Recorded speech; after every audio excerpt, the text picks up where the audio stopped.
Hello दोस्तों, तो आज हम बात करने वाले हैं साइलेंट कीबोर्ड यानी कि फ्लेक्सिबल कीबोर्ड के बारे में।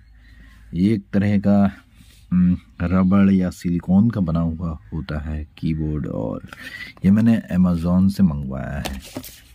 ये 800 कुछ का था और ये 600 में भी मिल रहा था। ये ऐसा ही था, 600 भी मिल रहा था और उसका कलर था ब्लैक, पर मुझे तो पसंद था गुलाबी, क्योंकि इसमें लिखा था सिलिकॉन और पता नहीं क्या क्या चीज़ें लिखी थी जिससे मुझे ये पसंद आ गया। तो मैंने इसे मंगवाया, लेकिन उनके पास एक ही प्रोडक्ट था। उन्होंने पहले मुझे कहा कि ये तो अवेलेबल ही नहीं है, तो फिर मुझे लगा कि नहीं आएगा। उन्होंने कहा फिर आएगा, और आ गया ये ब्लैक 600 वाला शायद। लेकिन अब क्या ही कर सकते हैं, क्योंकि मुझे ज़रूरत थी तो मैंने वापस भी नहीं किया। मैंने इसे क्यों मंगवाया उसके बारे में बताता हूँ। मैंने इसे इसलिए मंगवाया क्योंकि जैसे मैं वॉइस एक्टिंग करता हूँ, मैं यहाँ इसलिए बैठा हूँ क्योंकि मेरा स्टूडियो जो दूसरी तरफ था वो टूट चुका है। जो मैंने बनवाया था, मतलब बनाया था, जो भी था वो ऐसा पक्का नहीं था, घरेलू जुगाड़ था। अगर वो देखना हो तो शायद मैंने दूसरी वीडियो में दिखा दूँगा, अगर मेरे पास पड़ी हो तो उसे अपलोड कर दूँगा पहले, इससे पहले। और अगर नहीं देख पाए तो चलो कोई बात नहीं। तो पहले इसे अनबॉक्सिंग कर लेते हैं। वैसे नया वाला स्टूडियो बन रहा है, आपको दिखा देता हूँ। इस साइड बन रहा है, अभी काम चालू है। क्या करें, मिस्त्री भाग गया। मतलब मिस्त्री ऐसा ही है, कहीं कहाँ काम करता रहता है, कभी कहाँ, इसलिए वो जल्दी आता नहीं है, लेकिन कर देगा काम। तब तक मैं यहाँ काम करूँगा। 3-4 दिन या फिर 1 सप्ताह की बात है। चलो इसे खोलते हैं। हाँ, मैंने इसे इसलिए मंगवाया था ताकि मैं बताना भूल गया, इसलिए मंगवाया था क्योंकि कीबोर्ड दूसरों की नॉइस आती है। नॉइस के कारण ना, तो उसमें माइक में आवाज़ रिकॉर्ड हो जाती है क्लिक की, जो सुनने में बेकार लगती है। और कई बार उसको क्या होता है कि उसे नॉइज़ को हटाने के चक्कर में, जैसे कि ज़्यादा वो रिकॉर्ड को थोड़ा काट देता था मैं, तो उससे डायलॉग भी कट जाता था और फिर से डायलॉग बोलो, और कई बार डायलॉग वैसा नहीं बोला जाता, तो काफ़ी मेहनत दुगनी कर देता था वो। तो मैंने सोचा कि एक सिलिकॉन वाला मंगवाया जाए। तो ये रहा वो, आप इसे देख पा रहे होंगे। ये सब बटन है, यहाँ कोई बटन नहीं है। शुरू में मुझे भी लगा था ये बटन है, मैंने बहुत दबाया लेकिन बटन नहीं है। यह कैप लॉक को दबाया तो यहाँ दिख जाएगा। अब बात आती है इसके कि ये कितना साइलेंट है, सुनना चाहेंगे?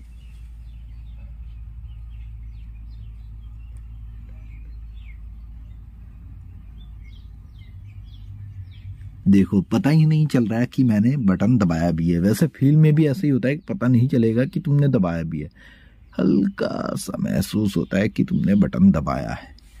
सब बटन एकदम सही से काम करेंगे, पता ही नहीं चलता कि दबाया भी है। लेकिन इसमें एक ही दिक्कत आती है कि अगर आप जल्दी फास्ट टाइपिंग करते हो तो फास्ट टाइपिंग में लगेगा कि अरे ये तो सही से वर्क नहीं कर रहा है, मतलब उतना स्पीड से टाइप नहीं कर रहा है, और पसंद ना आने का भी कारण दिख जाएंगे आपको। लेकिन मेरा फोकस था कि नॉइज़ नहीं आनी चाहिए, और मुझे तो ज़्यादा से ज़्यादा आर्ट और आर इस टाइप से करना है, तो और स्पेस दबा के ऑडियो रोकनी है, जो मुझे अच्छे से हो रहा है। मैं आपको दिखा देता हूँ लैपटॉप में कनेक्ट करके। चलो थोड़ी देर वीडियो को मैं कर देता हूँ पॉज। तो अब हमने इसको कर दिया है ऑन, अब इसको कनेक्ट करेंगे। तो एक और बात बता देता हूँ, जैसे कि ये लैपटॉप, हमें कई बार पूछा जाता है कि हमें लैपटॉप लेना चाहिए या पीसी लेना चाहिए वॉइस रिकॉर्डिंग के लिए, डबिंग के लिए। तो वो तुम अपने हिसाब से देख सकते हो। वैसे अगर तुम्हें लगता है कि तुम्हारा एक ही जगह काम है, सब कुछ सिस्टम वहीं पड़ा रहेगा, अगर मतलब वहीं पड़ा रहेगा तो सही है, तब ले सकते हो, और सस्ता भी पड़ता है और सब कुछ सही है। लेकिन लैपटॉप लेने का ये अच्छा तरीका, जैसे कि क्या काम आ जाता है कि कई बार सफाई वगैरह करनी होती है या कुछ दिक्कत आ जाती है उस जगह पर, तो आप इसे कहीं भी ले जा सकती हो और बहुत ही इजी कहीं भी मतलब ले जाके अपना काम कर सकते हो। लेकिन क्या होता है कि सिस्टम को इधर उधर रखना और काम काफ़ी बढ़ जाता है और काफ़ी लेट हो जाते हो या फिर दिक्कत बहुत आती है। लैपटॉप को कहीं भी ले जाओ। अब बात आती है कि लैपटॉप कौन सा लेना चाहिए, तो ये तो काफ़ी पुराना लैपटॉप है, लेनोवो का है, कम से कम 15 साल पुराना, तो इसमें चीज़ें हैंग ही चलती हैं। वैसे मैंने इसमें रैम इसकी 2 GB थी, मैंने इसमें 4 कर दी, ये 6 GB का हो गया। लेकिन इसमें एक ही दिक्कत आती है कि जैसे हमने, हाँ, स्पीड थोड़ी स्लो है, वीडियो एडिटर जो है अच्छे से काम नहीं करते। मैं यूज करता हूँ रिपर ऑडियो रिकॉर्डिंग के लिए, वो भी ठीक ठाक काम करता है, मतलब अच्छा काम करता है, लेकिन ये थोड़ा प्रोसेस जो है उसे भी सपोर्ट नहीं कर पाता, जब कितना लाइट है वो रिपर, फिर भी ये उतना, क्योंकि पुराना है तो उतना अच्छे से सपोर्ट नहीं कर पाता है। अगर आप लेना चाहते हो अच्छा, तो जाहिर सी बात है तुम्हें लैपटॉप अमेजॉन वगैरह से मंगवाओगे, लेकिन वहाँ से मत मंगवाना। लोग कहेंगे कि वहाँ से मंगवाओ, मैं कह रहा हूँ मत मंगवाना, क्योंकि नए की कीमत काफ़ी ज़्यादा है और हमारा काम काफ़ी लाइट सा ही होता है, मतलब रिकॉर्डिंग एडिटिंग वगैरह करनी होती है, तो वो तो तुम्हें गेमिंग वगैरह के लिए कहेंगे वीडियो बेस्ट एडिटिंग करने के लिए, लेकिन हमारा काम ज़्यादा वो नहीं है कि हम एडिटिंग ही करते रहेंगे, हमें बस छोटी मोटी एडिटिंग करनी होती है। इसलिए इतना हैवी वाला जैसे कि गेमिंग वाला जो होता है ना, वो नहीं लेना चाहिए। हमारा काम चल जाएगा थोड़े सस्ते में। अगर आप क्या कहते हैं, आपके पास आसपास कोई शॉप है, वहाँ जाएंगे तो वहाँ मिलता है, क्या कहते हैं, लोग सेकंड हैंड भी बेचते हैं, वो बहुत ही सस्ते में और बहुत ही अच्छी चीज़ मिल जाती है। मेरे छोटे भाई ने लिया है, वो 15 का था और उसमें i5 प्रोसेसर था। मेरा फ़ोन स्विच ऑफ हो गया था, जिसकी वजह से मुझे रिकॉर्डिंग रोकनी पड़ी। अब मैं दोबारा से कर रहा हूँ, मैं आपको बता रहा था आधे पर और स्विच ऑफ हो गया क्योंकि 3% बैटरी थी। मुझे नहीं लगा था कि इतनी लंबी वीडियो बन जाएगी इस वजह से। तो मैं अपने भाई के लैपटॉप के बारे में बता रहा था, जो i5 प्रोसेसर है वो सेकंड हैंड है, और सेकंड हैंड में इतनी अच्छी चीज़ मिल गई कि आपको नया लेने की ज़रूरत नहीं है। आपके किसी भी आसपास कोई भी कंप्यूटर की शॉप पर जाइए, वहाँ देखिए सेकंड हैंड होते हैं ढेर सारे, और इस्तेमाल करके देखिए, काफ़ी तेज स्पीड आती है।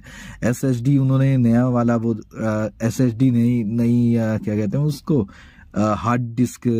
हार्ड ड्राइव डाली हुई है और काफ़ी स्पीड में काम करता है, और कभी भी कोई चीज़ ओपन वगैरह और कुछ भी सॉफ्टवेयर वगैरह में कोई दिक्कत नहीं आई उसमें इंस्टॉल करने में, ना ही वो रुके। जैसे कि ये पुराना है तो ये काफ़ी बार ना एडिटिंग के टाइम रुक जाता है, वहाँ मेरी रिकॉर्डिंग होते होते वहीं रुक जाती है और चलता नहीं है। ऐसा कई बार होता है, लेकिन उसमें नहीं होता। तो मेरे हिसाब से तो सेकंड हैंड बढ़िया है, नया ले सकते हो तो इससे अच्छी बात और क्या हो सकती है। लेकिन अगर आप इतना महंगे लैपटॉप नहीं ले सकते तो आज सेकंड हैंड देखिए बहुत अच्छे होते हैं। मैं खुद भी अब शायद सेकंड हैंड ही लूँगा, क्योंकि इतने पैसे बर्बाद क्यों करने हैं। तो मैंने सोचा आपको भी थोड़ी जानकारी दे दूँ लैपटॉप के बारे में। फिलहाल तो हम इस पर थे, कीबोर्ड पर। सॉरी, ध्यान भटक गया था, लैपटॉप ने ध्यान भटका दिया। उसके बाद अच्छी चीज़ है, वैसे मैं उसका क्या कहते हैं थोड़ा रिव्यू करके आपको दूसरी वीडियो में दिखा दूंगा, अगर आपकी इच्छा हो देखने की कि हाँ सेकंड हैंड लैपटॉप कैसे होते हैं, उसमें कोई ख़राबी तो नहीं होती, आपका उत्साह करे या फिर मन करता ही है बंदे का देखने का कि क्या है। हमें नया लैपटॉप तो हमें मतलब इतना हमारा काम वगैरह तो है नहीं, वो छोटा से ही चल जाएगा। मतलब आपका जो भी काम है, मतलब आप सोचते हैं कि इतना ज़्यादा ज़रूरत नहीं है तुम्हें उस लैपटॉप, हैवी लैपटॉप की जिसमें गेमिंग भी चले, तुम्हें ये सब भी हो, तो वो छोटे से भी काम चल जाएगा। तो अगर आपको ऐसा लगता है, जैसे कि मुझे भी लगता है कि गेमिंग वाला बहुत ही हैवी होता है, 50-60 के करीब मुझे पड़ रहा था और काफ़ी हैवी था, और ये मैं चला रहा हूँ तो मुझे लगता था कि वही लेना बेहतर है, कहीं इसी की तरह ना निकल जाए। लेकिन मैंने जब भाई ने अपना 15,000 का जो लिया सेकंड हैंड, उसे देखने के बाद मुझे लगा कि अरे ये तो बेहतर है यार, फिर क्यों इतना पैसा बर्बाद करना। बड़ा फास्ट चल रहा है तो सब कुछ मेरा काम एकदम स्मूथली हो जाएगा और वीडियो एडिटिंग भी बड़ी मस्त हो जाएगी, तो मुझे क्यों लेना है इतना महंगा बस गेमिंग के लिए, और गेमिंग तो मैं करता ही नहीं। ठीक है, तो इसको चेक करते हैं। मैंने आपका काफ़ी वक्त बर्बाद कर दिया अपनी वीडियो में, इसको चेक करते हैं। ऑडियो तो वैसे मैंने पहले सुना दी है, ये देखो, हाँ बिल्कुल कुछ सुनाई नहीं दे रहा। अब कहाँ है कोई सॉफ्टवेयर है जिसमें हम कुछ लिख सकें? वैसे मेरे पास, चलो यही टाइप करके देखते हैं, नोटपैड तो होगा ही, वैसे उससे सर्च किया है।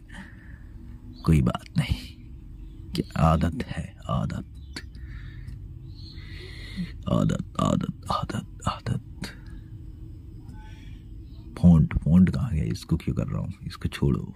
फ़ॉन्ट बहुत दिनों से नोटपैड भी नहीं चलाया। मुझे वैसे काफ़ी टाइम हो गया नोटपैड ना चलाए हुए को, काफ़ी साल।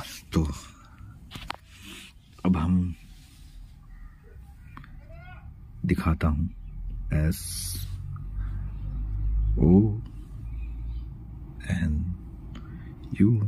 ये देखो लिखा गया, और स्पेस भी मस्त दबता है। हल्का सा ऐसे दबाने पे ही वहाँ वर्क करने लग जा रहा है।